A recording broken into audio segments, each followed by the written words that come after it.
Episode की शुरुआत में दिखाते हैं कि वो दोनों बातें कर ही रहे होते हैं कि तभी वहाँ पर प्रिंस लिन सेवेंथ के साथ आ जाता है। ये देखकर गाओ उसे बताता है कि आने वाला ठीक नहीं है। सेवेंथ प्रिंस के बारे में तो आप जानते ही होंगे, उसके बगल में ड्रैगन एलिफेंट किंगडम का प्रिंस है जो कि मिंग्यू को काफ़ी ज़्यादा पसंद करता है, लेकिन अब वो आपकी 3 साल के लिए नौकर बन गई है। ये सब सुनकर सेवेंथ प्रिंस गाओ से कहता है कि तुम तो सच में 18th का पूरी तरह से कुत्ता बन गए हो। गाओ पूछता है कि आखिर तुम मुझे ऐसे रिडिक्यूल क्यों कर रहे हो। सेवेंथ प्रिंस कहता है तो ठीक है, मैं सीधे सीधे बोल देता हूँ, मैं तुम्हारा पैर तोड़ना चाहता हूँ। ये सुनकर गाओ थोड़ा सा घबराते हुए पूछता है कि आप मजाक कर रहे हैं ना।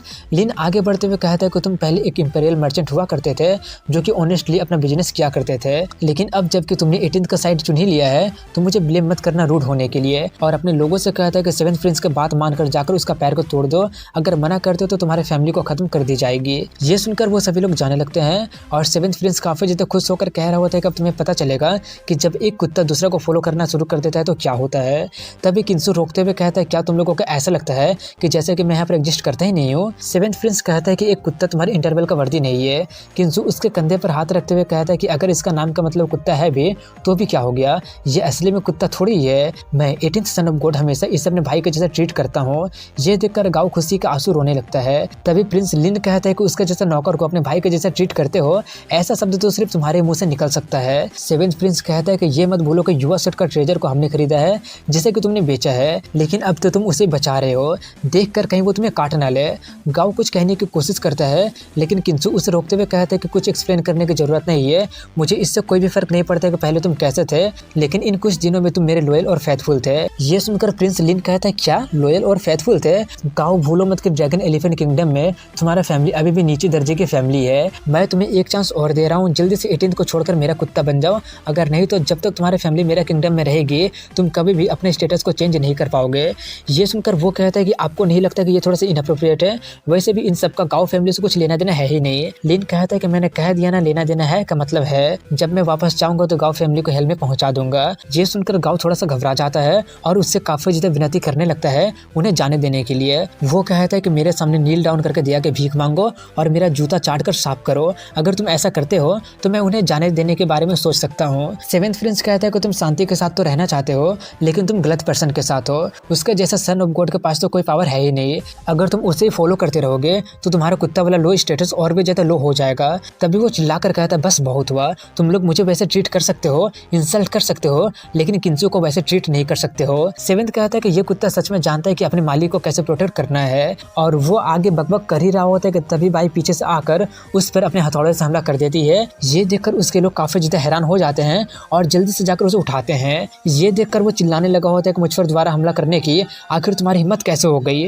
वो कहते कि तुम बस मेरी आंखों में चुभ रहे थे इसलिए मैंने बस मार दिया। तभी वो अपने नौकर को हटाते हुए कहता है कि अगर तुम डराने की कोशिश कर ही किसे रही हो, और अपने लोगों से उसे खत्म करने के लिए कहता है। तभी किंसु कहता है क्या तुम लोगों का हो गया, वैसे भी तुम लोग मुझे ह्यूमिलेट करने की कोशिश कर रहे हो। तभी लिन उसके पास आकर कहता तो क्या हो गया, मुझे नहीं पता कि आखिर तुमने कैसे मिंग्यू को अपना नौकर बना लिया है, लेकिन आज मैं उसे दिखा दूंगा कि 18th सन ऑफ गॉड बिल्कुल वर्थलेस है। ये सुनकर किंसु उसे एक थप्पड़ लगा देता है। ये देखकर वो काफी ज्यादा शॉक्ड हो गया होता है और चिल्लाने लगा होता है कि आखिर मुझे मारने की तुमने हिम्मत कैसे कर दिया। ये सुनकर वो उसे एक और लगाते हुए कहता है कि तुम सिर्फ एक एंशिएंट किंगडम के प्रिंस हो और वो भी लो लेवल के कल्टीवेशन के साथ, आखिर मुझ पर चिल्लाने की तुम्हारी हिम्मत कैसे हो गई।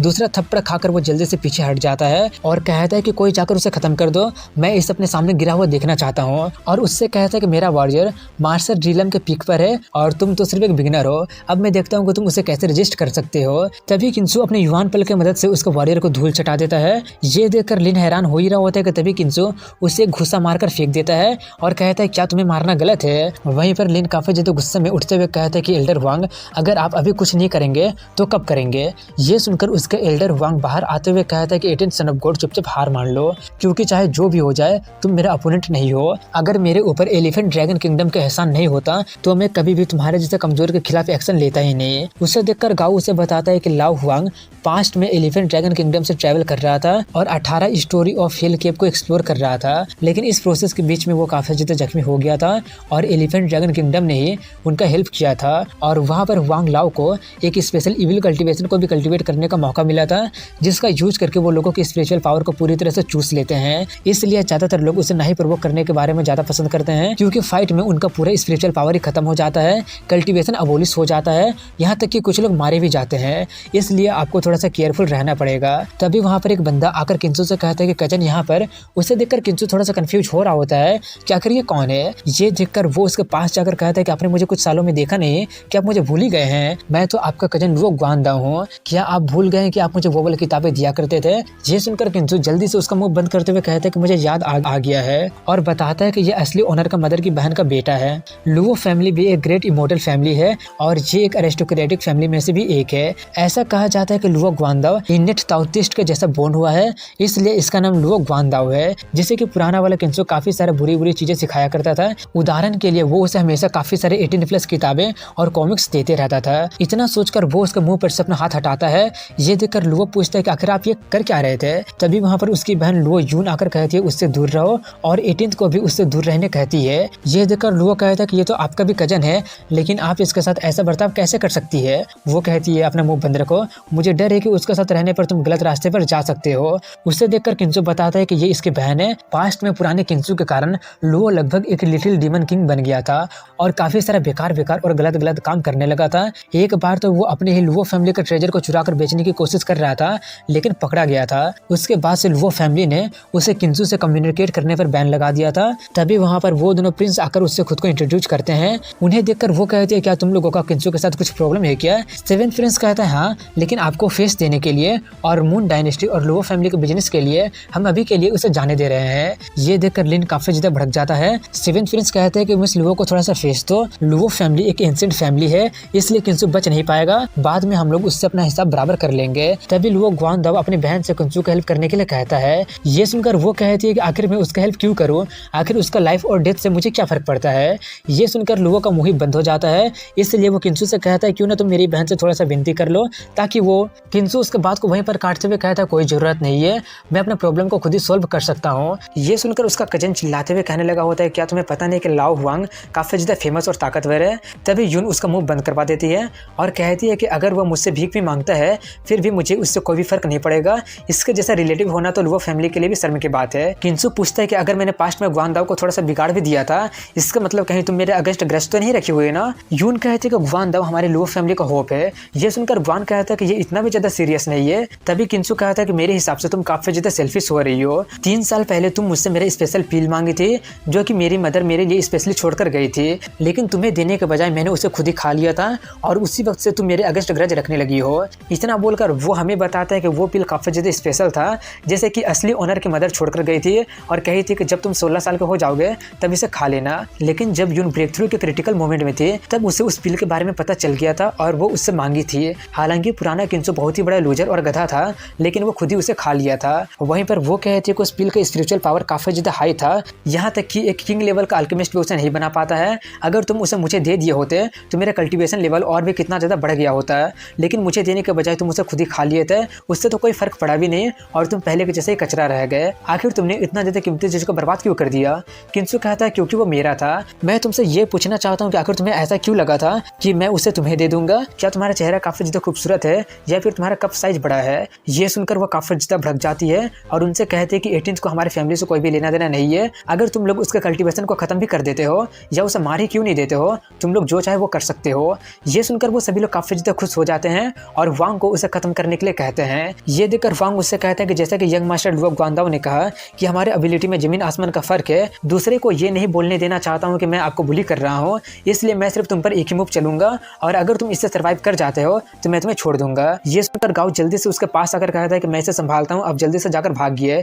किंसु कहता है कोई जरूरत नहीं है, इसको तो मैं खुद ही संभाल सकता हूँ। वहीं पर वो उस पर अटैक करने की तैयारी करते हुए कहता है कि सभी लोग कहते हैं कि तुम कमजोर और इनकम्पिटेंट हो, लेकिन तुम तो काफी ज्यादा हिम्मत वाले निकले, लेकिन मैं फिर भी एक ही मूव में तुम्हें पूरे डिग्निटी के साथ मारूंगा। ये बोलकर वो उस पर अटैक कर देता है, लेकिन किंसु अपने युआन पल की मदद से उसके पूरे अटैक को निगल जाता है। ये देखकर वो थोड़ा सा हैरान हो गया होता है कि आखिर उसके पास कौन सा मैजिकल वेपन है जिसने मेरा पूरा का पूरा अटैक को निगल गया। और यहीं पर इस एपिसोड की शुरुआत में दिखाते हैं कि किंसु उसके अटैक को ऑब्जर्व कर लिया होता है। ये देखकर वो काफ़ी ज़्यादा हैरान हो जाता है और उसका कजन उसका काफ़ी ज़्यादा तारीफ करने लगता है। ये देखकर यून उसका मुंह बंद करवा देती है और सोचती है कि कहीं ये मिस्टीरियस आर्टिफैक्ट युवा सेक्ट का लेजेंडरी युआन पल तो नहीं है ना, लेकिन ये इसके हाथ में कैसे लग गया।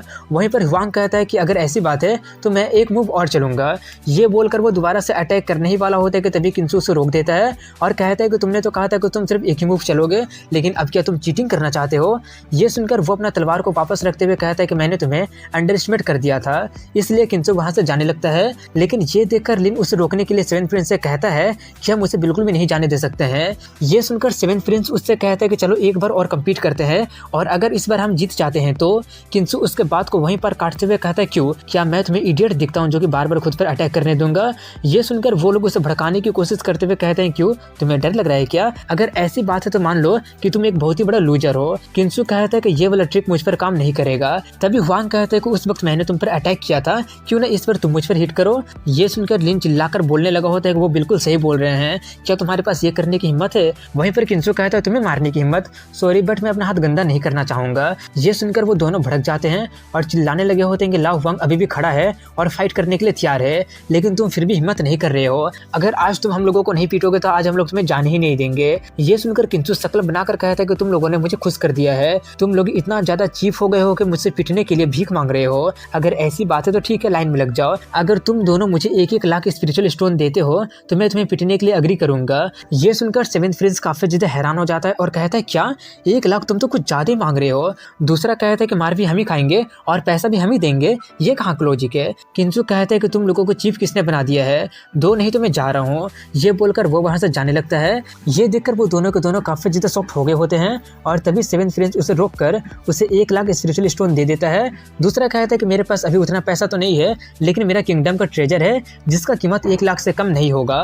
वो सब लेकर किंसु कहता है कि अब जबकि तुम दोनों इतना ज्यादा विनती कर ही रहे हो तो मैं तैयार हूँ। तभी हुआंग कहता है कि अब टाइम बर्बाद करना बंद करो और मुझ पर अटैक करो। इसलिए वो उस पर हमला कर देता है, लेकिन तभी किंसु नोटिस करता है कि उसका पावर खींच लिया जा रहा है। वहीं पर हुआंग कहता है कि अब मुझे तुम्हें मेरा यूनिक स्किल दिखाने दो। ये बोलकर वो उसका पूरा का पूरा पावर को चूसने लगता है। ये देखकर वो दोनों काफी ज्यादा खुश हो जाते हैं और कहते हैं कि हम लोग इतना बड़ा बेवकूफ भी नहीं है कि तुम्हें 1 लाख फालतू में दे देंगे, अब देखते हैं कि तुम कैसे भागते हो। दूसरा कहता है कि ये हुआंग का स्पेशल स्किल है, अगर एक बार उसने चूसना शुरू कर दिया तो वो तब तक नहीं रुकेगा जब तक पूरा खत्म नहीं हो जाता है। तुमने 9th प्रिंसेस को अपना गुलाम बनाने की हिम्मत किया था ना, अब तुम मरोगे। वहीं पर ये देखकर लुओ पूछता है कि क्या वो ठीक तो होगा ना। उसकी बहन कहती है तुम्हें क्या लगता है? वो कहता है मेरे हिसाब से उसे ठीक तो होना ही चाहिए, उसके पास ज्यादा कल्टीवेशन नहीं है, लेकिन वो इतना बेवकूफ़ी तरीके से मरेगा तो नहीं। वो कहती है अगर ऐसी बात है तो मुझे तुम्हें बताने दो, इस वक्त वो मरने वाला है, उसका कल्टीवेशन काफी ज्यादा कम है और वांग का मिस्टीरियस स्किल को हराने के लिए उसके पास कोई तरीका है ही नहीं। ये सुनकर वो थोड़ा सा चौंकते हुए कहता है अगर ऐसी बात है तो उसे बचा लो। वो कहती है कि मैं उसके जैसे पर्सन को कभी भी नहीं बचाऊंगी, लेकिन अगर तुम उसका हेल्प करना चाहते हो तो मैं उसका हेल्प कर सकती हूँ, लेकिन उसके लिए उसे मुझसे भीख मांगना पड़ेगा। ये सुनकर वो कहता है कि आपका लाइफ काफी ज्यादा इंपॉर्टेंट है, इसलिए ये कर लीजिए। किंसु कहता है कि मैं तुम्हारा काइंडनेस को अप्रिशिएट करता हूँ, लेकिन वो मेरे विनती के काबिल नहीं है। ये सुनकर सेवेंथ प्रिंस चिल्लाते हुए कहता है कि मिस लुओ को डिसरिस्पेक्ट करने की आखिर तुम्हारी हिम्मत कैसे हो गई? मैं भी देखता हूँ कि तुम कैसे मरते दम तक अपना मुंह नहीं खोलते हो। दूसरा कहता है कि अगर तुम मदद का भीख मांगना शुरू भी कर देते हो तो भी अब बहुत ही ज्यादा लेट हो चुका है, क्योंकि एक बार हुआंग अगर अपने स्किल को एक्टिवेट कर देता है तो तब तक नहीं रुकता है जब तक कि पर्सन का पूरा स्पिरिचुअल पावर खत्म नहीं हो जाता है। ये बोलकर वो उसे सक्शन पावर और भी ज्यादा बढ़ाने के लिए कहता है। हुआंग कहता है कि अब तक तो तुम्हारे स्पिरिचुअल पावर खत्म हो ही गया होगा, अब इसे खत्म करने का वक्त आ गया है। किंसु कहता है कि अगर ये रोका नहीं जा सकता है तो तुमने बिल्कुल सही कहा, इसे खत्म करने का वक्त आ गया है। तभी यून वहां से जाने के लिए कहती है कि चलो वो अब मरने वाला है, इसलिए देखने के लिए यहाँ पर कुछ है ही नहीं। वहीं पर किंसु उससे कहता है कि अगर तुम पावर को खाना ही चाहते हो तो मैं तुम्हें और देता हूँ। ये बोलकर वो उसे और देने लगता है, जिससे वो काफी ज्यादा फूल जाता है और पूछता है कि तुम्हारे पास और भी ज्यादा स्पिरिचुअल पावर कहाँ से आ रहा है। किंसु बताता है कि इसकी चिंता तुम मत करो और चुपचाप खाते रहो। ये बोलकर वो उसे और देने लगता है। वहीं पर वो उसकी लिमिट से बाहर हो जाता है और वो और भी ज्यादा खाने का हालत में नहीं होता है और अपनी मदद के लिए चिल्लाने लगा होता है। ये देखकर जून भी काफी ज्यादा हैरान हो रही होती है कि अगर उसके बॉडी में इतना ज्यादा स्पिरिचुअल पावर कहाँ से आ रहा है। वहीं पर हुआंग चिल्लाने लगा होता है कि अब मैं और भी होल्ड नहीं कर सकता हूँ और लिन भी उसे रुकने के लिए कहने लगता है। किंसु कहता है क्या रुक जाओ, बट वो क्या होता है, वो तो मुझे आता ही नहीं है।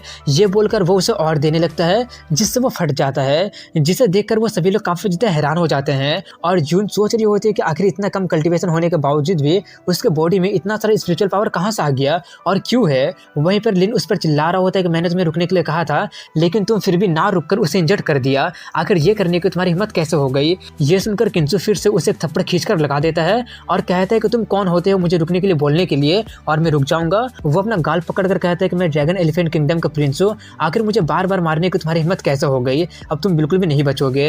तभी किंसु अपना स्वॉर्ड निकालकर कहता है कि तुमने मुझे काफी ज्यादा ऑफेंड कर दिया है। ये बोलकर वो उसका दोनों को दोनों पैर ही काट देता है। ये सदमा वो सह नहीं पाता जाता है और वहीं पर बेहोश हो जाता है। वहीं पर किंसु आगे बढ़ते हुए कहता है कि सेवेंथ प्रिंस अब तुम्हारी बारी आ गई है। ये देखकर वो उससे भीख मांगने लगता है खुद की जान बख्शने के लिए। किंसु वहां से जाते हुए कहता है अगली बार से ध्यान रखना। तभी यून उससे पूछती है कि तुम्हारे पास इतना सारा स्पिरिचुअल पावर कहाँ से आया, क्या तुम्हारे बॉडी में युआन पल के अलावा भी कोई और भी ट्रेजर है क्या? किंसु कहता है क्या होगा अगर है भी तो क्या तुम उसे भी छीनने की कोशिश करोगे? ये सुनकर वो भड़क जाती है और कहते हैं कि मुझसे ऐसी बातें करने की तुम्हारी हिम्मत कैसे हो गई? वो कहता है तो क्या हो गया? यून वहां से जाते हुए कहते हो कि तुम्हें पता है कि मेरे सामने फ्रॉड करने के लिए तुम्हारे पास कुछ है ही नहीं है, और गुआन दाव को उसके जैसे लोगों से दूर रहने के लिए कहती है। गुआन उससे कहता है कि तुमने मेरी बहन को भड़का दिया है। पहले तो तुम उससे बहुत ही ज्यादा डरा करते थे, लेकिन अब तो तुम बिल्कुल ही किसी अलग पर्सन जैसे लग रहे हो। किंसु उससे कहता है कि एक बात याद रखना, जहाँ पर ऑपरेशन होता है वहाँ पर रेजिस्टेंस भी होता है। ये बोलकर वो वहाँ से चला जाता है। ये देखकर गुआन वहीं पर खड़ा होकर सोच रहा होता है कि कजन की बातें रीजनेबल है, मैं भी अपने ऑपरेशन को रजिस्ट करना चाहता हूँ। इसके बाद वो लोग गुआन युआन नाम की जगह पर चले जाते हैं जहाँ पर काफी सारे बादल होते हैं। वो सब देखकर गाँव बताता है कि ये एक याओची का ट्रेजर है जो कि गुआन युआन को डेडिकेटेड है। बाई पूछती है कि इन बादलों के बारे में ऐसा भी क्या खास बात है? वो बताता है कि ये सभी बादल कोई ऑर्डिनरी बादल नहीं है, ये सभी बादल याओची के पानी के भाप बनने से बना है, जिसमें रेडलेस पूल का पानी भी शामिल है। इन बादलों के बनने में लाखों साल लगे हैं क्योंकि ये सभी काफी धीरे धीरे बने हैं। यहाँ के बादलों में सिर्फ हाई लेवल की स्पिरिचुअल पावर ही नहीं है बल्कि ग्रेट प्रिंसिपल्स भी है।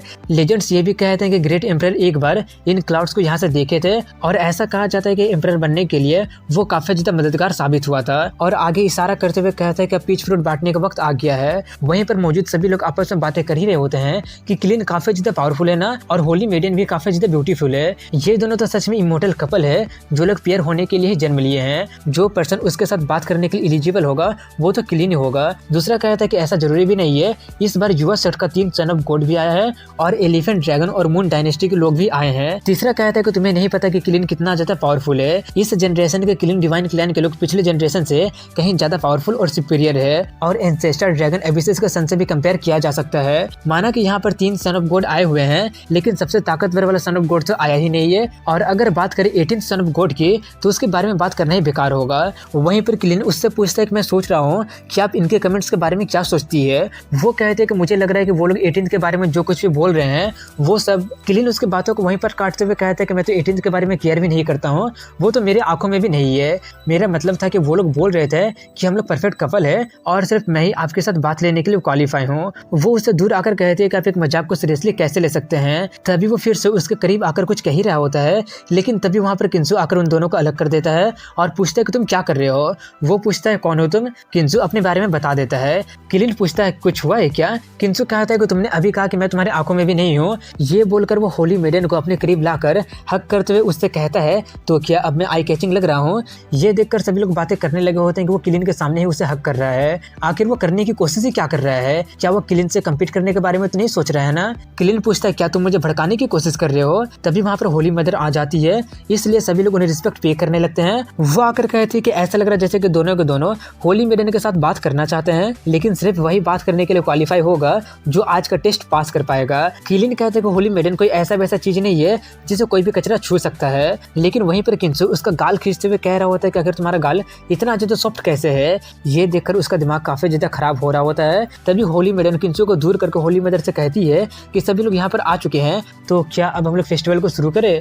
और एपिसोड की शुरुआत में दिखाते हैं कि होली मदर उनसे कहते हैं कि होली मेडन के साथ बात करने के अलावा भी यहाँ पर 2 और ब्लेसिंग है। पहला है याओची के पीचेस को टेस्ट करना और दूसरा है इन बादलों को देखकर ग्रेट एम्परर के पाथ को समझना। ये सुनकर वहाँ पर मौजूद लोग बातें करने लगे होते हैं कि मैं तो उनके साथ बात करने के लिए एलिजिबल नहीं हूँ, इसलिए मैं एक पीच से सेटिस्फाई हो जाता हूँ और जाकर बादलों को देखता हूँ, शायद मैं कुछ समझ पाऊँ। इसके बाद वो लोग वहाँ पर काफ़ी सारे पीच के फ्रूट को लेकर आ जाते हैं, जिनमें से एक बहुत ही बड़ा होता है जिसे कि सेक्रेड पीच कहा जाता है। सबसे बड़े वाले पीच को देखकर वो लोग कहते हैं कि इसके लिए कम्पीट करने के लिए सिर्फ क्लीन, यून, ग्वानदाओ, सन ऑफ गॉड और भी दूसरे लोग क्वालिफाई हैं। ये सब देखकर बाई कहते हैं कि मुझे एक खाना है, इसलिए मैं तो एक लेकर ही रहूंगी। वहीं पर होली मदर बताती है कि एक पीच फ्रूट लेने का कंडीशन है बादलों के आखिरी वाले बादलों को देखना है। उन्हें देखने पर ना सिर्फ आप लोगों का कल्टीवेशन इंप्रूव होगा, बल्कि अगर तुम लोग लकी होते हो तो तुम लोग एम्परर के पाथ को भी फील कर पाओगे। आप लोगों के इनलाइनमेंट और मेडिटेशन के कारण हमारे पीच के पेड़ का ग्रोथ होने में काफी ज्यादा हेल्प होगा, इससे हम दोनों का ही फायदा फ़ायदा होगा।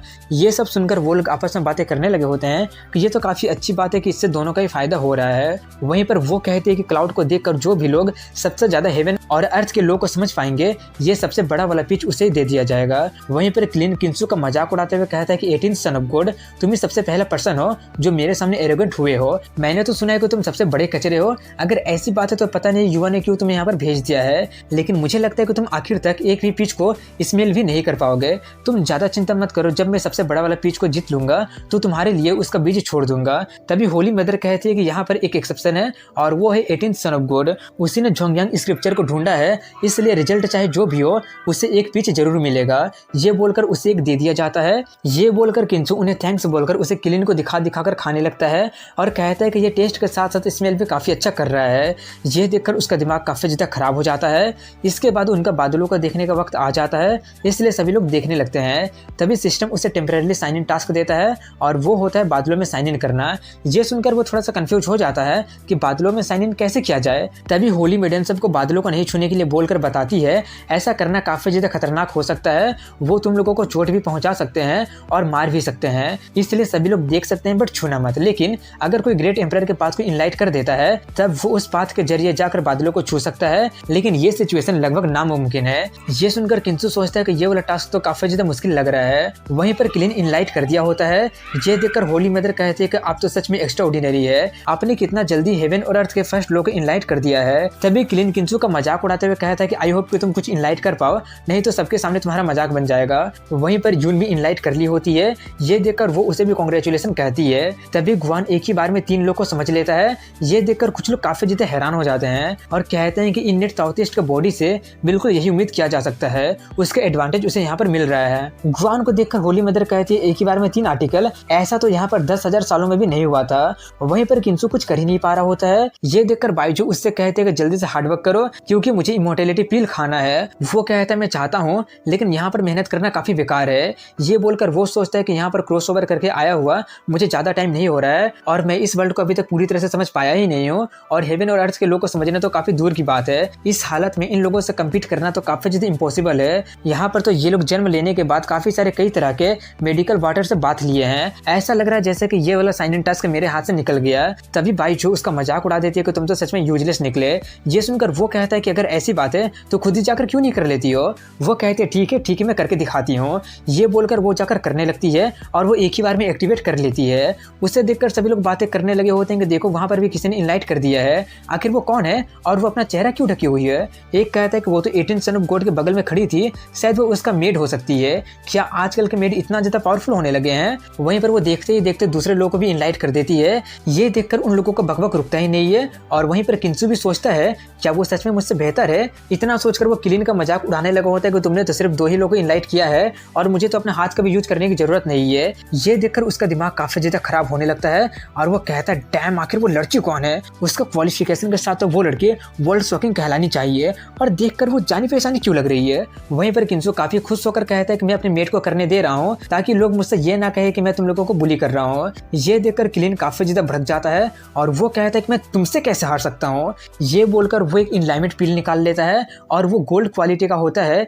जिसका यूज करने से किसी का इनलाइनमेंट का पावर कुछ देर के लिए 1000 गुना तक बढ़ सकता है। ये देखकर कुछ लोग कहने लगे होते हैं कि ये तो चीटिंग है। क्लीन कहता है क्या चीटिंग है, अगर तुम लोग भी ये कर सकते हो तो जाकर करो ना, मैं माइंड नहीं करूंगा। ये सुनकर वो लोग कहते हैं कि मैं करना तो चाहूंगा लेकिन अगर मैं 10 जन्मों तक भी काम करता रहूंगा तो भी उसे अफोर्ड नहीं कर पाऊंगा। वहीं पर क्लीन उसे खा लेता है जिससे उसका ताकत काफी ज्यादा बढ़ जाता है। ये देखकर यून का दिमाग काफी ज्यादा खराब हो जाता है और वो अपने भाई से कहते हैं कि तुम तो एक इननेट दाव हो ना, छुपाना बंद करो और अपना सुप्रीम फिजिक दिखा दो। वो कहता है क्या हम लो प्रोफाइल नहीं रख सकते हैं, मैं इससे तंग आ गया हूँ। वो कहती है कि उन दोनों ने मेरा दिमाग खराब कर दिया है इसलिए उन लोगों को जवाब देना ही पड़ेगा। इसलिए वो अपना सुप्रीम बॉडी को एक्टिवेट कर देता है। इसके बाद बताया जाता है कि क्लाउड को देखने का कंपटीशन अब सिर्फ आधे घंटे में खत्म हो जाएगा और गुआन दाओ ने 6 लोगों को इनलाइट कर लिया है। क्लिन ने 5 को और बाइजू ने 4 को और यून सिर्फ 2 को ही कर पाई है। ये देखकर होली मदर कहते हैं कि ये कंपटीशन तो पिछले साल से कहीं ज़्यादा फेयर्स निकला। जो मेडिटेशन ब्रेथ तुम लोग यहाँ पर छोड़कर जाओगे उससे हमारा पीच का पेड़ और भी ज़्यादा ग्रो होंगे,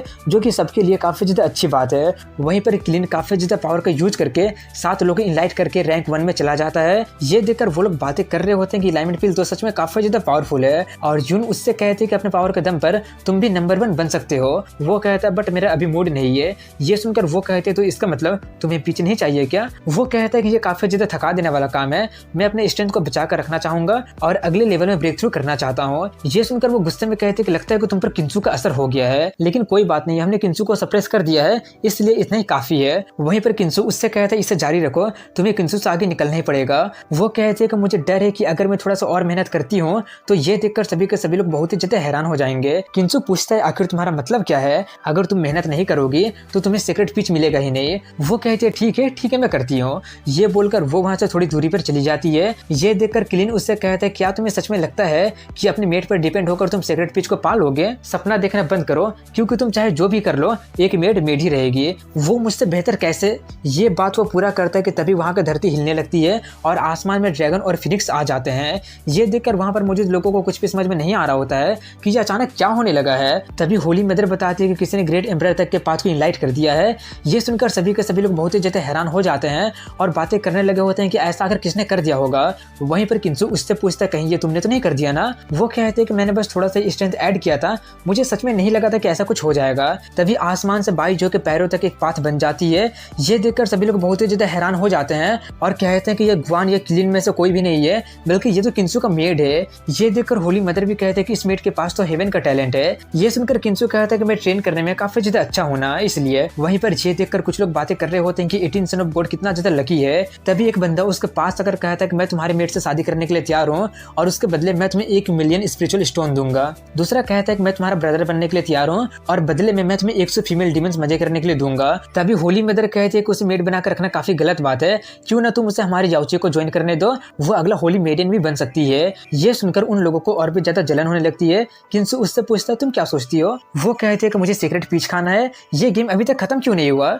ये सुनकर किंसु उनसे कहता है कि आपके काइंडनेस के लिए थैंक यू, बट ये मुझसे काफी ज्यादा प्यार करती है इसलिए ये नहीं जाएगी, मैं आपकी काइंडनेस को अप्रिशिएट करता हूँ। ये सुनकर सभी लोग चिल्लाने लगे होते हैं कि इन्हें मना करने की आखिर तुम्हारी हिम्मत कैसे हो गई? वो कहती है ये कितनी दुख की बात है, लेकिन उस लड़की के लिए याउची का दरवाजा हमेशा खुली रहेगी। अब अगला है कि कौन ग्रेट एम्पायर के पाथ पर जाएगा। ये मैग्निफिसेंट चीज भी हजारों सालों में से कभी कभी दिखाई देती है। ग्रेट एम्पायर के पाथ पर सिर्फ एक ही पर्सन पहुंच सकता है और वहां पर वो काफी सारे वंडरफुल चीज को देखेगा और कई तरह के नई नई फीलिंग को भी फील कर पाएगा और तुम हमारे एंशिएंट एम्पायर से भी कम्युनिकेट कर सकती हो। ये सुनकर किंसु उससे कहता है कि तुम ग्रेट एम्पायर के पाथ को भी लुक डाउन तो नहीं करोगी ना? वो कहते हैं कि मुझे सिर्फ सीक्रेट पीच खाना है, ये सभी के सभी चीजें मेरे लिए मीनिंगलेस है, अगर तुम जाना चाहते हो तो तुम जा सकते हो। ये सुनकर वो काफी ज्यादा खुश हो जाता है और जाते हुए कहता है कि मुझे तो पहले लगा था कि ये साइन इन टास्क काफी ज्यादा इम्पॉसिबल होगा, लेकिन ये तो पॉसिबल हो गया। उसे जाता देखकर सभी लोग कहने लगे होते हैं कि तुम तो काफी ज्यादा सेमलेस हो, तुम्हारा जैसा बेशरम पर्सन तो मैंने कभी देखा ही नहीं है। किंसु जाते हुए कहता है कि मैं अपने मेट का चार्ज हूँ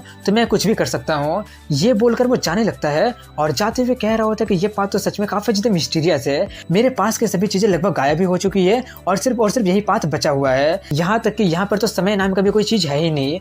और यहीं पर इस एपिसोड की शुरुआत में दिखाते हैं कि किंसु एम्परर के पाथ पर चला गया होता है। ये देखकर जून का दिमाग काफी ज्यादा खराब हो जाता है और सभी लोग बातें कर रहे होते हैं कि वो तो एक बहुत ही बड़ा मूर्ख है जिसके पास एक्स्ट्रा ऑर्डिनरी मेड है। सबको पता है कि 18th सन ऑफ गॉड एक गधा है, लेकिन फिर भी ग्रेट एम्परर के पाथ पर उसे जाने देकर इतना अच्छा मौका को बर्बाद कर दिए हैं ये लोग। दूसरा कहता है कि अगर तुम थोड़ा सा इंतजार करके देखते हो तो तुम्हें पता चलेगा कि किंसु के क्वालिफिकेशन के कारण कुछ होगा भी नहीं। वहीं पर किलिन कहता है कि अगर तुम्हारे पास तुम्हारा खुद का चांस नहीं होगा, लेकिन फिर भी तुम जबरदस्ती उस पाथ पर चले जाते हो तो हेवन और अर्थ के फोर्सेस तुम्हें रिजेक्ट कर देंगे।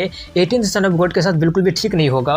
वहीं पर किंसु को दिखाते हैं जो जा ही रहा होता है कि तभी कोई उससे पूछता है कौन हो तुम? ये सुनकर वो खुद से कहते हैं कि कोई मुझसे बात कर रहा है, कहीं ये एंशिएंट एम्परर तो नहीं है ना? लेजेंड ये कहते हैं कि एंशिएंट एम्परर से बात करने का चांस लगभग ना के बराबर होता है, लेकिन मेरा यहाँ पर आया हुआ कुछ ज़्यादा टाइम भी नहीं हुआ है और मैं इनसे मिल भी गया हूँ। वहीं पर वो दोबारा उससे पूछते हैं कौन हो तुम। किंसु हाथ जोड़कर कहते हैं कि मैं युवा मेनसेक्ट का 18th सन ऑफ गॉड हूँ। वो कहते हैं युवा मेनसेक्ट, क्या युवा के एम्परर अभी भी वहाँ पर है? किंसु बताता है कि युवा का ग्रेट एम्परर 1 लाख साल पहले गायब हो गए थे और अब पूरे वर्ल्ड में कोई भी एम्परर नहीं है। ये सुनकर वो थोड़ा सा भड़क जाते हैं और कहते हैं क्या वर्ल्ड में कोई भी एम्परर नहीं है? उनके गुस्से होने से बाहर का धरती भी हिलने लगती है। ये देखकर वहाँ पर मौजूद लोगों को कुछ भी समझ में नहीं आता है कि आखिर ये हुआ क्या। ये तो बिल्कुल भी कोई सामान्य पावर नहीं लग रहा है। कहीं ये 18th सन ऑफ गॉड से रिलेटेड तो नहीं है ना? किलिन कहता है कि मैंने तो पहले ही कहा था हेवन और अर्थ के पावर के अलावा ऐसा और पावर किसके पास हो सकता है। ये देखकर होली मेडन भी किंसु के लिए चिंता करने लगती है। होली मदर उससे कहती है कि हमारे जाउची में काफी ज्यादा पावरफुल प्रोटेक्शन फॉर्मेशन लगा हुआ है, लेकिन इस पावर ने उस फॉर्मेशन के होने के बावजूद भी जाउची को हिला दिया है। इसका मतलब या तो वो पावर एंशिएंट एम्परर का होगा या फिर हेवन और अर्थ का होगा। मुझे भी नहीं पता अगर ये किसका हो सकता है। ये सुनकर वो थोड़े से चौंकते हुए कहती है इसका मतलब अगर ये पावर एंशिएंट एम्परर का है तो इसका मतलब वो उनसे मिल चुका है, लेकिन अगर ये पावर हेवन और अर्थ का है तो इसका मतलब अभी वो इस पावर के दबाव में होगा। अगर ऐसी बात है तो वो तो ऑलरेडी मारा जा चुका होगा। होली मदर कहते हैं बिल्कुल, एम्परर का पाथ अपीयर होना रेयर से भी रेयर है, और उससे भी रेयर ये है कि जिसने एम्परर के पाथ को इनलाइट किया है उसके अलावा कोई और उस पाथ पर चला गया है, और ऐसा कभी भी याउची में देखा गया ही नहीं था। इसके बाद पाथ के अंदर का सीन दिखाया जाता है जहाँ पर एंशिएंट एम्परर उससे कहते हैं तो तुम कह रहे हो कि युवा के एम्परर ही वर्ल्ड के लास्ट एम्परर थे?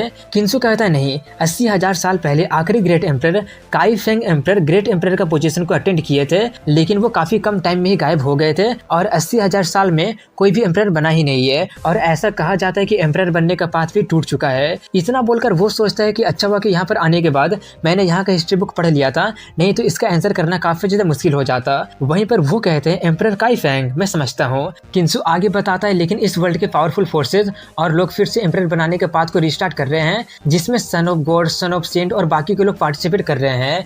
इसका पर्पस है ग्रेट एम्परर के पाथ को फिर से खड़ा करना। तभी वो कहने लगते हैं कि एम्परर का पाथ कभी टूट ही नहीं सकता है, कभी भी नहीं। ये वो बोल ही रहे होते हैं कि तभी वहाँ पर ऑक्टोपस का जैसा कुछ टेंटिकल आ जाता है और वो एंशिएंट एम्परर को खींचकर लेकर जाने लगता है। ये देखकर वो काफी ज्यादा हैरान हो जाता है कि आखिर ये क्या है जो उन्हें खींचकर लेकर जा रहा है। वहीं पर वो कहते हैं कि अब मेरे पास ज्यादा टाइम नहीं है, और अगर ये ग्रेट एम्परर का पाथ अपीयर नहीं होता तो मैं तुमसे बात कर भी नहीं पाता। ग्रेट एम्परर के पाथ पर तुम जितना आगे जा सकते हो, जितना तुम्हारा डेस्टिनी पर डिपेंड करता है, उतना दूर जाओ। ये वर्ल्ड बिना एम्परर के नहीं रह सकता है, उसके बिना ये वर्ल्ड स्टेबल होगा ही नहीं। ये सब वो कह ही रहा होता है कि तभी वो उसे खींचकर लेकर चला जाता है। ये सब देखकर किंसु कहता है कि एम्परर इस वर्ल्ड का डिवाइन और इनविंसिबल बीइंग है, लेकिन किसी तरह का कोई पावर है जो कि उन्हें खींचकर कहीं पर लेकर जा रही है, और उन टेंटिकल्स के पीछे आखिर उसका अपीयरेंस कैसा होगा। अगर मैं ये बात जाकर सबको बता देता हूँ तो कोई विश्वास करेगा ही नहीं, और एम्परर की बात मानकर मुझे और भी आगे बढ़ते रहना चाहिए। वैसे भी सिस्टम ने अभी तक ये बताया नहीं है कि मेरा टास्क कंप्लीट हो गया है, इसलिए आगे बढ़ते रहना चाहिए। ये बोलकर वो आगे बढ़ने लगता है, और कुछ देर के बाद वहाँ पर काफी सारे ट्रेजर आने लगते हैं। उन्हें देखकर वो कहता है क्या मुझे इनमें से कोई एक को चुन लेना चाहिए? ये बोलकर वो उनमें से एक को लेने जाता है, लेकिन नहीं लेकर कहता है कि ये सभी के सभी काफी ज्यादा इंफीरियर है। सिस्टम मुझे जो रिवॉर्ड देता है वो तो इनसे कहीं ज्यादा सुपीरियर होता है। ये बोलकर वो उन्हें ना लेकर और भी आगे बढ़ने लगता है, और तभी वहाँ पर काफी सारी स्पीसीज के काफी सारे खूबसूरत खूबसूरत फीमेल आ जाते हैं और उसे सीड्यूस करना स्टार्ट कर देते हैं। ये देखकर वो कहता है कि मुझे आगे बढ़ने से रोकने के लिए यहाँ पर सभी तरह का टेम्पटेशन है, लेकिन मैं तो इस बॉडी का ओरिजिनल ओनर हूँ ही नहीं, इसलिए मेरे पास इस तरह का हॉबी नहीं है। ये बोलकर वो आगे बढ़ने लगता है। वहीं पर बाहर में दिखाते हैं कि सभी लोग बातें कर रहे होते हैं कि 18th अभी तक वापस आया क्यों नहीं है, और लगता है कि शायद वो कभी वापस आएगा भी नहीं। दूसरा कहता है कि अभी जो चेंजेस हुए हैं वो काफी ज्यादा खतरनाक था, मुझे तो लगता है कि अब वो इस दुनिया में एग्जिस्ट करता ही नहीं है, मेरे हिसाब से शायद वो मारा गया होगा। किलिन कहता है बिल्कुल यही होता है जब कोई अपने पावर को नहीं पहचान पाता है। तो वहीं पर किंसु को दिखाते हैं जो कि आगे बढ़ते ही जा रहा होता है और कहता है कि आखिर ये पाथ कितना ज्यादा लंबा है, कब से चले ही जा रहा हूँ लेकिन खत्म होने का नाम ही नहीं ले रहा है, और सिस्टम ने भी टास्क कंप्लीट करने का नोटिफिकेशन नहीं दिया है। और वो आगे बढ़ ही रहा होता है कि तभी आगे वहां पर एक ग्रिम रिपर आ जाता है और उससे कहता है कोई नहीं बचेगा। ये देखकर किंसु कहता है कि गॉड बनने का दिखावा कर रहे हो, अभी बताता हूँ। ये बोलकर वो उस पर अपना थंडर से हमला कर देता है, लेकिन उससे उसे कुछ भी नहीं होता है। ये देखकर वो थोड़ा सा चौंक जाता है, लेकिन फिर से अपना दूसरा स्किल का यूज करके उस पर अटैक कर देता है, लेकिन फिर भी उसे कुछ भी नहीं होता है। ये देखकर वो सोचता है ये सब क्या हो रहा है, गॉड ऑफ डेथ का बॉडी कोई फिजिकल बॉडी नहीं लग रहा है। वहीं पर वो कहता है कि अब तुम्हारा आत्मा लेने का बारी आ गया है, इसलिए अब किसी भी तरह का रेजिस्टेंस बेकार है। ये बोलकर वो उस पर हमला कर देता है, जिसे देखकर किंसु थोड़ा सा डर जाता है, लेकिन तभी वो देखता है कि उसे कुछ भी नहीं हुआ है। वहीं पर वो कहता है क्या तुम्हारा सोल को मैं नहीं ले पा रहा हूँ, तुम्हारे सोल के साथ कुछ प्रॉब्लम है। ये देखकर किंसु भी सोचता है आखिर ये हो क्या रहा है, मैं इसे चोट नहीं पहुंचा पा रहा हूँ और ना ही ये मुझे चोट पहुंचा पा रहा है। वो किंसु से पूछता है कि तुम्हारे सोल के साथ क्या हुआ है, मैं इसे ले क्यों नहीं पा रहा हूँ। किंसु कहता है मुझे कैसे पता होगा क्या हुआ है, अब जबकि हम दोनों में से कोई भी एक दूसरे को चोट नहीं पहुंचा पा रहे हैं तो मैं आगे जा रहा हूँ। ये बोलकर वो वहां से आगे बढ़ जाता है और जाते हुए सोच रहा होता है कि गॉड ऑफ द डेथ ने कहा कि मेरा सोल के साथ कुछ प्रॉब्लम है, कहीं ये क्रॉस ओवर करने से रिलेटेड तो नहीं है ना। जो भी हो, कल्टीवेशन वर्ल्ड काफी ज्यादा टेरिबल है। आज मैंने जो जो चीजें एक्सपीरियंस किया है वो सब काफी ज्यादा अविश्वसनीय है। वैसे आखिर इसके पीछे छुपा क्या हुआ है। वहीं पर उसे जाता देखकर गॉड ऑफ द डेथ कहता है कि मैं उसका सोल को नहीं ले पाया, इसका मतलब वो फ्यूचर में राजगद्दी को हासिल करेगा। इसके बाद किंसु को दिखाते हैं जिस रास्ते में एक बहुत ही बड़ा और लंबा पत्थर मिलता है जो कि रास्ते में खड़ा होता है और तभी सिस्टम उसे बादलों में साइन इन करने के लिए कांग्रेचुलेशन करता है और रिवॉर्ड के तौर पर एक धर्मा वाइन क्रिएशन पिल और 10 मार्शल रिलम के एनर्जी पिल देता है। वो लेकर किंसु कहता है कि फाइनली साइन इन टास्क पूरा हो ही गया और रिवॉर्ड के तौर पर सिर्फ पिल ही मिला है। उनमें से एक धर्मा रिलम का पिल होता है जिसके बारे में लेजेंड ये कहते हैं कि मार्शल रिलम से धर्मा रिलम में ब्रेक थ्रू करने के लिए ये सबसे स्ट्रॉन्गेस्ट पिल है जो कि ग्रेट एम्पायर के बिना बनाया ही नहीं जा सकता है और दुनिया से ये पिल लगभग खत्म ही हो चुका है। वहीं पर किंसु को दिखाते हैं जो कहते हैं कि मुझे एक बार मार्शल रिलम का पिल मिला था जिसके कारण मेरा मार्शल रिलम का सबसे स्ट्रॉन्गेस्ट फाउंडेशन बन पाया था और अब इसके वजह से मेरा धर्मा रिलम का भी स्ट्रॉन्गेस्ट फाउंडेशन बनेगा। ये बोलकर वो सबसे पहले एक मार्शल पिल को खा लेता है अपना कल्टीवेशन बेस के स्ट्रेंथ को बढ़ाने के लिए, जिससे वो मार्शल रिलम के सेकंड लेवल में पहुंच जाता है। इसके बाद वो एक एक करके सबको खा लेता है जिससे वो लेवल अप करके लेवल 9 में पहुंच जाता है और धर्मा रिलम में ब्रेक थ्रू करने के काफी ज्यादा क्लोज पहुंच जाता है। इसके बाद वो वहां से आगे बढ़ने लगता है लेकिन तभी वो देखता है कि उसका नाम उस पत्थर पर लिखा आ जाता है और वो 16वें नंबर पर होता है। ये देखकर वो कहता है क्या रैंकिंग है, लेकिन मैं तो सबसे लास्ट में हूँ और मेरे पहले भी काफी सारे लोग हैं लेकिन मुझे उनका नाम क्यों नहीं दिख रहा है। तभी वो देखता है कि उस पत्थर के आगे भी रास्ता है, इसलिए वो आगे बढ़ने लगता है और तभी वो ये देखकर हैरान हो जाता है कि आगे कोई फिशिंग कर रहा है, इसलिए वो उसके पास जाता है और तभी वो एक बहुत ही बड़ा ड्रैगन नदी में से पकड़ लेता है। ये देखकर वो और भी ज्यादा हैरान हो जाता है कि इसने तो एक ड्रैगन पकड़ लिया और कहता है कि असली ड्रैगन दुनिया से एक्सटेंड तो नहीं हो गया है लेकिन अब ज्यादा अवेलेबल नहीं है, लेकिन इस आदमी ने एक जिंदा ड्रैगन को पकड़ लिया है। तभी वो पर्सन कहता है कि मैं काफी लंबे समय से फिशिंग कर रहा था और मैंने फाइनली उसे पकड़ ही लिया। ये बोलकर वो उस ड्रैगन को अपने टोकरी में रखकर किंसु से कहता है तुम तो मेरे लिए गुड लक लेकर आए हो। किंसु कहता है कि आप मजाक अच्छा कर लेते हैं, ये गोल्डन ड्रैगन लक से नहीं बल्कि आपकी इनविंसिबल स्ट्रेंथ के कारण पकड़ा गया है। आपके लिए इस ड्रैगन को पकड़ना तो किसी केचुआ के पकड़ने जैसा आसान था, ये तो सच में काफी ज्यादा एडमायरेबल है। ये बोलकर वो सोचता है कि एम्परर के पाथ पर ये फिशिंग कर रहा है, इसका मतलब जरूर ये कोई इजी पर्सन तो हो नहीं सकता है। वहीं पर वो पर्सन कहते हैं कि तुम काफी ज्यादा फनी हो, आज से पहले जितने भी लोग एम्परर के पाथ पर आए हैं वो सभी के सभी लोग high minded, arrogant, cold blooded और नोबल मैन थे, लेकिन तुम उनसे बिल्कुल ही अलग हो और रूल के अनुसार तुम यहाँ पर पहली बार आए हो, इसलिए मुझे तुम्हें एक चीज देना पड़ेगा जो मेरे पास है। ये बोलकर वो काफी सारी चीज को ला देता है और उनमें से किसी एक को चुनने कहता है। किंसु पूछता है इसका मतलब आपके पास जो कुछ भी है मैं उनमें से किसी को भी चुन सकता हूँ। वो कहते हैं फील फ्री, जो चाहे वो ले सकते हो। किंसु कहता है अगर ऐसी बात है तो ठीक है, मैं आपके ये फिशिंग रोड को चुनता हूँ। ये सुनकर वो थोड़ा सा चौंक जाता है और कहता है बिल्कुल नहीं, ये तो मेरा डेली टाइम पास करने के लिए है। किंसु कहता है अगर ऐसी बात है तो ठीक है, मैं उस बैम्बू के टोकरी को चुनता हूँ जिसमें अभी अभी आपने ड्रैगन को रखा था। ये सुनकर वो फिर से मना करते हुए कहता है मैं ये भी तुम्हें नहीं दे सकता हूँ। किंसु कहता है कि आपने तो अभी कहा कि मैं कुछ भी चुन सकता हूँ। ये सुनकर वो चिल्लाते हुए कहता है मैंने कहा ना नहीं का मतलब नहीं। और यही शुरुआत में दिखाते हैं कि एम्परर पाथ में मौजूद पर्सन किंसु को वहां से कोई भी एक ट्रेजर चुनने के लिए कहता है। किंसु उससे उसका फिशिंग रोड और बैम्बू को टोकरी मांग लेता है लेकिन वो उसे देने से मना कर देता है। ये देखकर किंसु कहता है इसका मतलब आप रूल्स को तोड़ रहे हैं। ये सुनकर उसका दिमाग खराब होने लगता है और वो कहता है किसने कहा कि मैं रूल्स को तोड़ रहा हूँ, अगर तुम दूसरी बार भी इसी एम्परर के पाथ पर आ जाते हो तो मैं तुम्हें अपना फिशिंग रोड दे दूंगा। किंसु कहता है अगर ऐसी बात है तो ठीक है, ये डील रहा। वहीं पर वो हंसते हुए कहता है ज्यादा स्मग मत बनो, मैं तुम्हें ये बताना भूल गया था कि इस वर्ल्ड में सिर्फ कुछ ही एम्परर के पाथ है और एक एवरेज कल्टीवेटर अपने लाइफ में सिर्फ एक ही बार एक पाथ को ओपन कर सकता है। अगर तुम दूसरी बार भी यही वाला पाथ को ओपन करना चाहोगे तो ये बिल्कुल इम्पॉसिबल होगा। किंसु कहता है कि मैं भी आपको एक बात बताना भूल गया कि ये एम्परर का पाथ मेरे द्वारा खोला नहीं गया है बल्कि किसी और ने खोला है और वो नहीं आई थी, इसलिए उसके बदले मैं आ गया। ये सुनकर उसका बोलती ही बंद हो जाती है और वो कहता है जल्दी से निकल जाओ यहाँ से। किंसु उससे कहता है ज्यादा गुस्सा मत कीजिए, मुझे लगता है कि आप बूढ़े हो गए हैं और यहाँ पर अकेले रह रहकर बोर हो गए थे, इसलिए मैं तो बस यहाँ पर आपको बोरियत खत्म करने के लिए आ गया था। ये सुनकर वो और भी जितने इरिटेट होकर कहते कि मैं यहाँ पर सिर्फ कई सालों से फिशिंग ही करते आ रहा हूँ, लेकिन इसकी उम्मीद बिल्कुल भी नहीं थी कि आज मैं तुम्हारे जैसे बंदे के जाल में फंस जाऊंगा। लगता है कि तुम काफी ज्यादा लकी थे, लेकिन तुम्हारे पास कोई भी एम्परर वाला अपीयरेंस है ही नहीं। किंसु पूछता है क्या मैं अभी भी इनमें से कोई ट्रेजर को चुन सकता हूँ? वो कहते हैं बिल्कुल तुम चुन सकते हो। ये सुनकर किंसु उनसे पूछता है कि आखिर इन ट्रेजर के बारे में स्पेशल है ही क्या? वो उसे एक चाबी देते हुए कहते हैं कि इसका ओरिजिन काफी ज्यादा मिस्टीरियस है, जो कि अनजान गॉड रियल्म को ओपन कर सकता है। इतना बोलकर वो सोचता है कि ये चाबी सच में काफी ज्यादा वैल्यूएबल है, लेकिन इसका पर्सनैलिटी को देखकर लग रहा है कि ये इस चाबी को ना लेकर किसी और चीज को लेने के लिए कहेगा और ऐसे में इससे आसानी से चीट कर पाऊंगा। लेकिन वहीं पर किंसु वही वाला चाबी ले लेता है। ये देखकर उसका चेहरा का हाव भाव ही उड़ जाता है। ये देखकर वो उससे पूछता है कि आपका एक्सप्रेशन ऐसा क्यों हो गया है? वो कहता है कुछ नहीं, बस आज मैं कुछ ज्यादा थक गया हूँ, इसलिए अब तुम्हें यहाँ से चले जाना चाहिए। किंसु उससे कहता है कि आपके आगे भी रास्ता है और वो और भी आगे जा रहा है, इसलिए मैं आगे जाना चाहता हूँ। अगर मैं लकी हुआ तो मुझे आपके जैसा और भी अच्छे अच्छे पर्सन मिल जाएंगे। ये बोलकर वो जाने लगता है, लेकिन वहीं पर ये देखकर उसका दिमाग काफी ज्यादा खराब हो गया होता है और वो किंसु को एक लात मारकर भगा देता है और कहता है कि कितना ज्यादा अजीब बच्चा था, ना सिर्फ दूसरे के खोले हुए रास्ते पर आ गया था, बल्कि उसका नाम भी यहाँ पर छप गया है। ग्रेट एम्परर का सिर्फ 9 ही पाथ है और ज्यादातर लोगों का नाम लिस्ट में तब आता है जब वो लोग एटलीस्ट 3 पाथ पर होते हैं, लेकिन ये बच्चा तो कुछ ज्यादा ही लकी था। अब आगे क्या होगा ये देखने में और भी ज्यादा मजा आएगा। ये बोलकर वो वहां से गायब हो जाता है। वहीं बाहर में उन लोगों को दिखाते हैं जहाँ पर वो लोग कह रहे होते हैं कि कितना ज्यादा टाइम हो गया है, मुझे नहीं लगता कि हमें और भी ज्यादा टाइम इंतजार करना चाहिए। और सभी लोग भी ऐसे ही कहने लगे होते हैं कि मुझे भी लगता है कि वो loser 18th sun of God बच्चा नहीं होगा।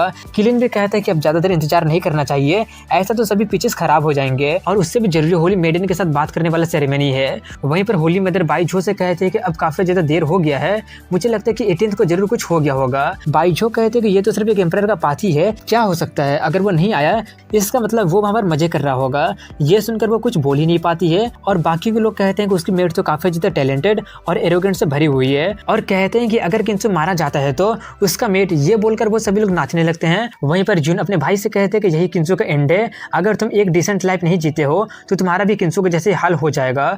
ग्वान कहता है बट मुझे ऐसा फील हो रहा है जैसे कि वो बिल्कुल ठीक है।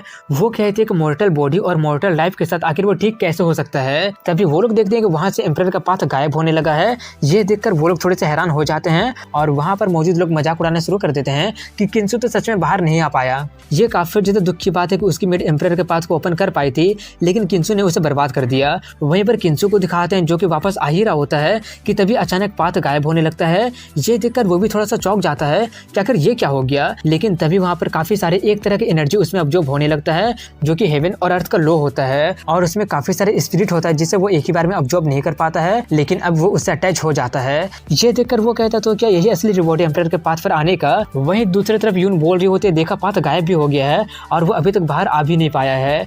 तभी वहां पर एक बहुत ही तेज गोल्डन रोशनी चमकने लगती है जिसे देखकर वो लोग थोड़े से कंफ्यूज, हैरान और अपनी आंखें को खोल नहीं पा रहे होते हैं। और तभी वहां पर किंसु आकर कहता है मैं वापस आ गया। ये देखकर वो लोग थोड़े से हैरान हो रहे होते हैं कि आखिर वो दूसरे रास्ते से वापस कैसे आ गया और वो गोल्डन लाइट से इतना ज्यादा चमक क्यों रहा है। दूसरा कहता है कि ये गोल्डन लाइट शायद हेवन और अर्थ का लो है। वहीं पर ये देखकर किलिन गुस्से में कहता है डैम ये मरा क्यों नहीं। और होली मेडन इमोशनल होकर कहती है वो वापस आ गया। होली मदर कहती है कि वो सिर्फ वापस ही नहीं आया है बल्कि उसका एक्सपीरियंस भी एक्स्ट्राऑर्डिनरी होगा। वहीं पर किंसु हेवन और अर्थ का लो को ऑब्जर्व कर रहा होता है और करने के बाद नीचे आ जाता है। उसे देखकर होली मदर उससे पूछती है कि वहां पर क्या क्या हुआ, तुम्हें इतना देर कैसे लग गया। और ये भी कहती है अगर तुम बताना कन्वीनियंट नहीं समझते हो तो तुम नहीं बता सकते हो। ये सुनकर वहां मौजूद सभी लोग काफी ज्यादा एक्साइटेड और क्यूरियस होने लगते हैं। किंसु बताता है कि ज्यादा कुछ नहीं हुआ, मैं बस वहां पर एक ओल्ड मैन से मिला था, मैंने देखा कि वो काफी ज्यादा अकेला था इसलिए मैं उससे कुछ देर तक बातें किया था, लेकिन वो बुढ़ा काफी ज्यादा गुस्सा वाला था इसलिए उसने मुझे लात मार के भगा दिया। ये सुनकर होली मदर कहती है क्या मार के भगा दिया,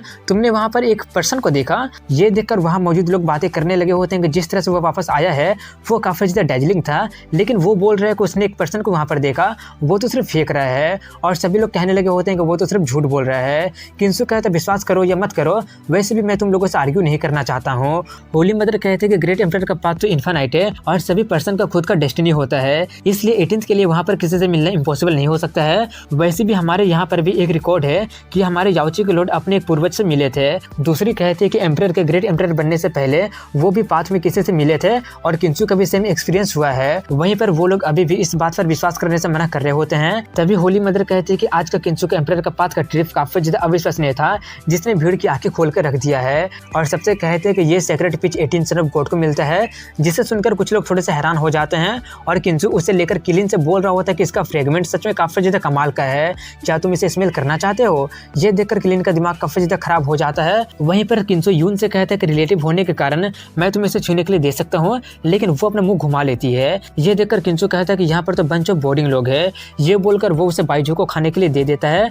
वो उसे काफी खुश होकर लेते हुए कहती है कि मैं एक अच्छा सा जगह ढूंढकर इसे खाती हूँ। वहीं पर होली मदर सबसे कहती है कि पीचेस को खाने के बाद हमारा सेरेमनी का सबसे इंपॉर्टेंट पार्ट होली मेडन के साथ बात करने वाले स्टार्ट होगा। इसके लिए जो लोग भी इसमें पार्टिसिपेट करना चाहते हैं वो लोग एंडलेस पूल की तरफ चल सकते हैं और जीतने वाले को उनके साथ बात करने का मौका मिलेगा। कुछ देर के बाद वो लोग वहां पर पहुंच चुके होते हैं, जहां पर एक बहुत ही बड़ा सीढ़ी होता है जो कि पूल तक जा रहा होता है। वहीं पर होली मदर उन्हें बता रही होती है कि इस सीढ़ी का नाम स्टारवे टू हेवन है और इसके टॉप पर एंडलेस पूल है, जिसका पानी सबसे ज्यादा स्पिरिचुअल पावर से भरा हुआ है और काफी ज्यादा मैजिकल भी है। और होली मेडन के साथ बात करने पर एंडलेस पूल का पूरा एसेंस का यूज होगा। होली मेडन को ट्रांसफॉर्म होने में मदद करो और उससे तुम्हारा भी काफी ज्यादा फायदा होगा। वहीं पर जून अपने भाई से कहते हो कि तुम्हें इसमें पार्टिसिपेट करना ही पड़ेगा। अगर तुम इस पूल में एंटर कर जाते हो और उसके साथ बात कर लेते हो तो तुम्हारे इननेट साउथिस्ट क्वालिटी के कारण ये तुम्हारा गॉड बनने का जर्नी को भी स्टार्ट कर सकता है। वो उससे पूछता है क्या तुम्हें लगता है कि इसमें किंजू भी पार्टिसिपेट कर पाएगा। वो कहते हैं कि तुम उसके बारे में चिंता करना बंद करो, तुम्हारा सबसे बड़ा कंपटीटर किलिंग है और किंजू की बात करें तो वो तो तुमसे कंपेयर किया ही नहीं जा सकता है। ये सुनकर वो कहता है बट मुझे ऐसा लगता है कि जैसे कि वो किलिंग को कभी भी खत्म कर सकता है। वहीं पर होली मदर उन्हें बताती है कि एक एक स्टेप ऐसा लगेगा जैसे कि तुम पर पर्वत गिर गया हो, उस पर इतना ज़्यादा प्रेशर है और जितने आगे तुम बढ़ते जाओगे प्रेशर उतना ही ज़्यादा बढ़ते चला जाएगा। ये तुम्हारा फिजिकल स्ट्रेंथ का भी टेस्ट है और जो टॉप पर सबसे पहले पहुंचेगा वही बात के लिए क्वालिफाई होगा। और एंडलेस पूल कल्टीवेटर के लिए काफ़ी ज़्यादा फायदेमंद है, लेकिन उसका पानी काफ़ी ज़्यादा वायलेंट है जो कि ऑर्डिनरी फिजिक बिल्कुल भी सह नहीं पाएंगे, जिसके कारण बात इनकम्प्लीट हो जाएगा। और सबको गुड लक बोलकर कहते कि होली मेडन सबको पूल में इंतजार कर रही है, इसलिए अब तुम लोग स्टार्ट कर सकते हो। वहीं पर ये देखकर सभी लोग बातें कर रहे होते हैं कि हालांकि हम लोग जनरली क्वालिफाई हैं, लेकिन लेजेंडरी हेवन स्टेयर को ट्राई देना तो बनता है। और कुछ लोग किलिन का काफी ज्यादा तारीफ कर रहे होते हैं कि एक एक स्टेप का प्रेशर काफी ज्यादा स्ट्रांग है, जैसे कि आपके जैसे एंशिएंट गॉड का फिजिक्स सह सकता है, इस बार तो पक्का आप ही जीतेंगे। वहीं पर किंजू किलिन के पास जाकर कहता है क्या तुम मेरे साथ चलना चाहोगे। किंजू कहता है तो ठीक है चलते हैं। वहीं पर वो उससे कहता है कि एम्परर के पास के वक्त तो तुम लकी थे क्योंकि तुम्हारे पास वो मेड थी, लेकिन इस वक्त तुम्हें सिर्फ तुम्हारे पावर पर ही डिपेंड रहना पड़ेगा। ध्यान से कहीं एक दो स्टेप चलने के बाद मेरे सामने नील डाउन मत करने लगना। इसके बाद दिखाते हैं कि सभी लोग चढ़ना शुरू कर दिए होते हैं, जिसमें से कुछ लोग एक दो स्टेप ही चलकर आगे नहीं बढ़ पा रहे होते हैं और कह रहे होते हैं कि यहाँ का प्रेशर इतना ज्यादा है तो आगे क्या होगा, पता नहीं कौन टॉप पर जा पाएगा। इस तरह के प्रेशर के अंदर मुझे नहीं लगता है कि क्लीन भी कर पाएगा। वहीं पर क्लीन कहता है कि मैं कोई ऐसा वैसा नहीं हूँ जिसे तुम लोग प्रिडिक्ट कर सकते हो। ये बोलकर वो काफी आराम से एक ही बार में 2 स्टेप चढ़ जाता है। ये देखकर वो लोग और भी ज्यादा हैरान हो जाते हैं और बकबक करना जारी रखते हैं। वहीं पर किंजू सिर्फ एक ही स्टेप चढ़ने के बाद आगे नहीं बढ़ पा रहा होता है। तभी वहां पर गुआन आकर कहता है तुम यहाँ पर रुक क्यों गए हो। वो कहता है कि तुम बिल्कुल सही टाइम पर आए हो, अपना हाथ देना। तो ये बोलकर वो उसके कंधे पर अपना हाथ रख देता है। ये देखकर क्लीन उससे कहता है कि तुम फिर से अपने डर्टी ट्रिक्स का यूज करने लगे हो। और यही बोलने के साथ एपिसोड की शुरुआत में दिखाते हैं कि किंजू गुआन का हेल्प लेकर चढ़ने लगा होता है। ये देखकर उसकी बहन का दिमाग बहुत ही ज़्यादा खराब हो जाता है और वो चिल्लाने लगती है कि तुम और कितना ज़्यादा सेमलेस बनोगे। वहीं पर ये देखकर गुआन उससे कहता है कि आप मेरा हाथ क्यों नहीं छोड़ देते हैं। वो काफ़ी ज़्यादा भड़क रही है। किंजू उससे कहता है कि उसे याद करो जो मैंने कहा था, जहाँ पर ऑपरेशन होता है वहाँ पर रेजिस्टेंस भी होता है। तुम हमेशा अपने बहन के शैडो में रह तो सकते नहीं हो। वो कहता है आपकी बातें सेंस तो बना रही है, लेकिन फिर भी। तभी किंजू उसका मुँह बंद करवा देता है और कहता है कोई परवाह नहीं। ये बोलकर वो उसका मदद लेकर चढ़ना बंद नहीं करता है। वहीं पर ये देखकर उसकी बहन अभी भी चिल्ला रही होती है क्या कि तुम इंतजार किसका कर रहे हो, जल्दी से किंजू को धक्का देकर वहां से गिरा दो, वो बाद में तुम्हें प्रॉब्लम में डाल देगा। लेकिन वो उसका बात सुनता ही नहीं है। लेकिन कुछ देर के बाद वो उससे कहता है कि मुझे अभी भी डर लग रहा है कि बाद में कहीं वो मुझे पीट कर ना रख दे।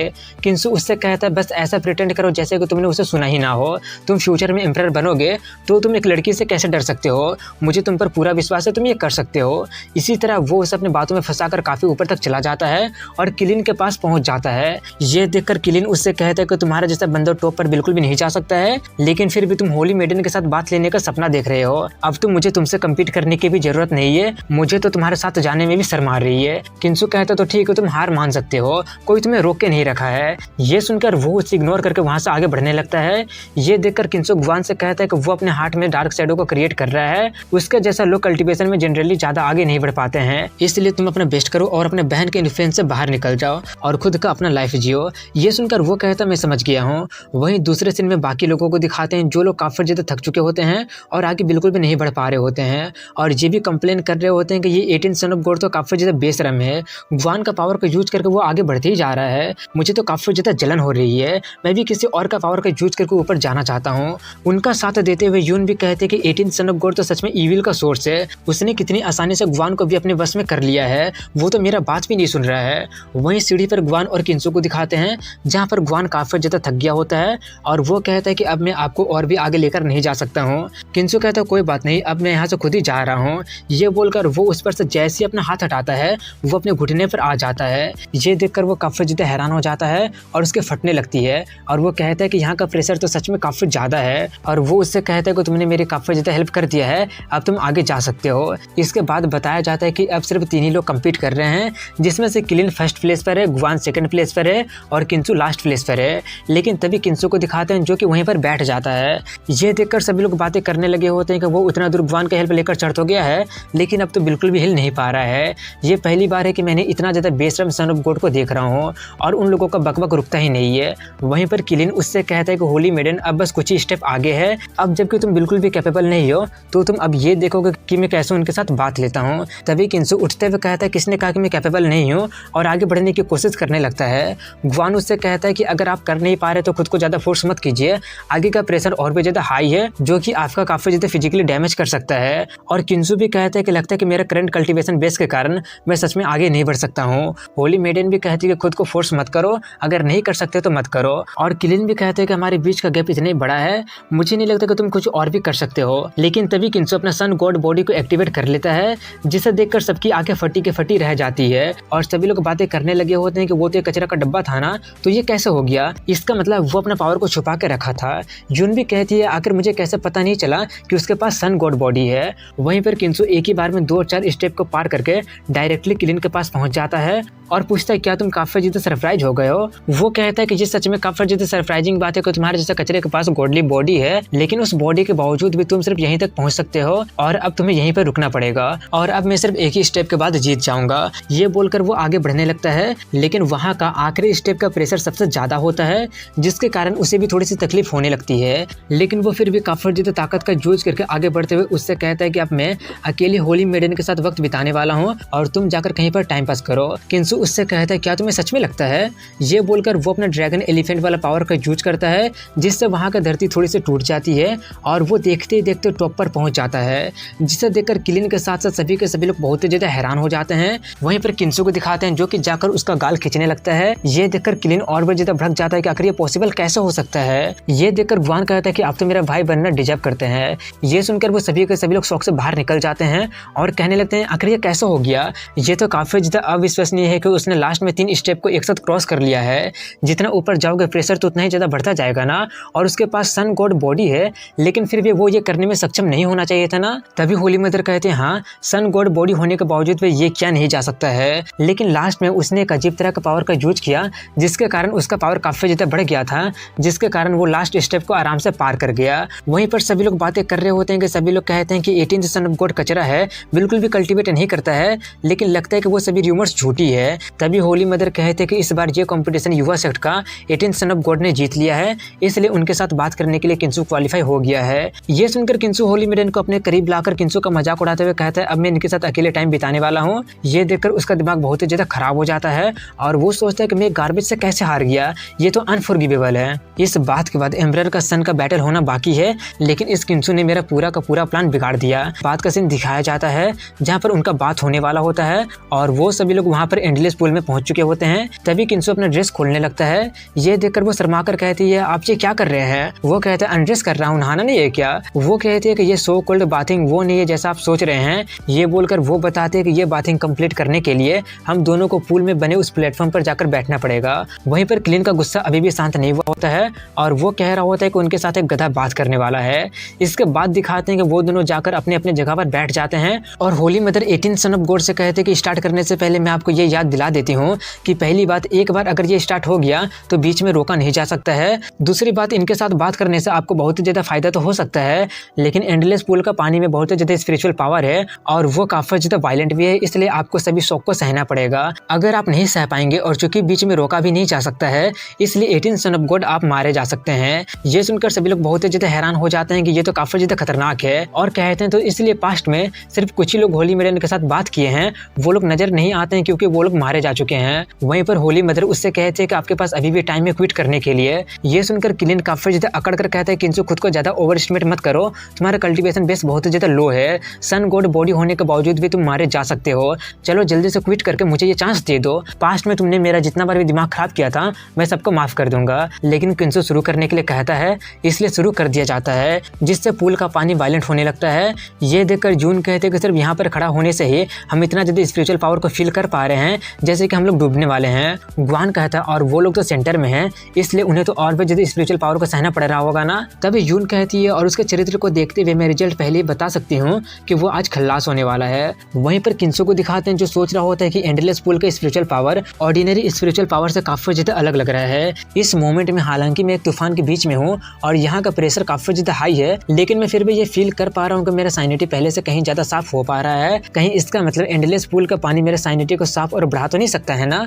जो भी हो और भी ज्यादा स्ट्रॉन्ग स्पिरिचुअल पावर को आने देते हैं। वहीं पर होली मेडन को दिखाते हैं जहाँ पर रेनबो ब्रिज अपीयर हो गया होता है और वो अब फेरी में ट्रांसफॉर्म होने वाली होती है। ऐसा खूबसूरत सीन 1000 सालों में भी अपीयर नहीं हुआ था। वहीं पर किंसु को काफी ज्यादा दर्द होने लगता है, उसे ऐसा फील होने लगा होता है जैसे कि कुछ उसके बॉडी से बाहर निकलने की कोशिश कर रहा हो और तभी वो समझ जाता है कि वो उसका डिवाइन कॉन्शियसनेस है। ये जानकर वो थोड़ा सा चौंक जाता है क्योंकि वो अभी सिर्फ मास्टर रिलम में ही है और धर्मा रिलम में वो अपने डिवाइन इंटेलिजेंस को डिवाइन कॉन्शियसनेस में ट्रांसफॉर्म कर सकता है। वहीं पर किंसु को इसकी उम्मीद बिल्कुल भी नहीं थी कि एंडलेस पूल का पानी से नॉरिशमेंट के कारण उसका माइंड एडवांस में ही डिवाइन कॉन्शियसनेस को इवॉल्व कर देगा। वहीं पर किंसु को थोड़ा सा झुका हुआ देखकर सभी लोग आपस में बातें करने लगे होते हैं कि लगता है कि अब वो और ज्यादा होल्ड नहीं कर पाएगा, होली मेडन को ट्रांसफॉर्म होने में और भी ज्यादा टाइम लगेगा। ऐसा लग रहा है जैसे कि 18th का खेल यहीं पर खत्म होने वाला है। वहीं पर किलिन भी कह रहा होता है कि उन लोगों को मुझे उनके साथ बात करने देना चाहिए था। यून भी कहती है कि मैंने तो पहले ही कहा था। तभी उसका भाई कहता है कि आपको इतना ज्यादा कंक्लूजन पर नहीं पहुंचना चाहिए, आप देखना कंटिन्यू कीजिए।